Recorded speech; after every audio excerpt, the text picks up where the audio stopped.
Hello. In the interest of levity, I thought I would use this persona to talk to you about APA style. While it may be too late to talk to some of you who have already put in your action research stack as a presentation, there are those of you who are still not finished.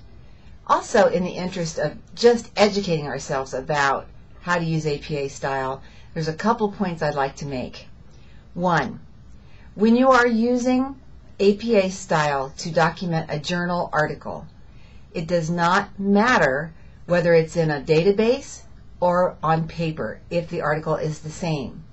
In other words, if you get it from a database at Pierce Library, it doesn't matter that it's different than a paper copy I might find on the shelf if I walked over there and picked it out of the stacks.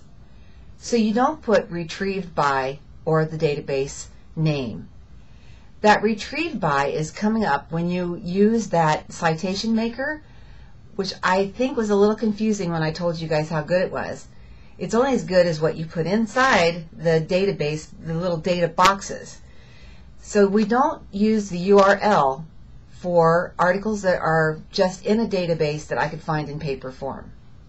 You do use the URL if you have a place where the article is sitting out on the web all by itself, not served up by a database. That's when you use a web address, the URL, just as a distinction in future use for yourself and for you students that you'll be teaching. Also, there is a system, and this is quite clearly made in your in the APA manual that you were supposed to have read and looked at. There's a system called the DOI system. And in the DOI system, which is the Digital Object Identifier, most databases provide a number that says DOI on it. This is a number that's in a full record display of an article. It'll actually say Digital Object Identifier, and it'll give you a huge long number. If you use that number in your when you cite your cite your sources, anybody can put in that number and identify that journal article. It's a very unique number for that journal article. This system was developed by international publishers, and you're going to see more and more of that as you progress, as things get really busy for electronic and digital formatted journals and articles.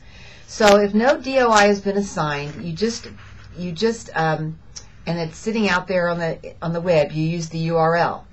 If it's the same as paper, you just happen to get it electronically, it's the same as paper. So I hope that helps those of you who aren't finished yet. But even if it has not, even if you have finished, but for your future, that's the skinny.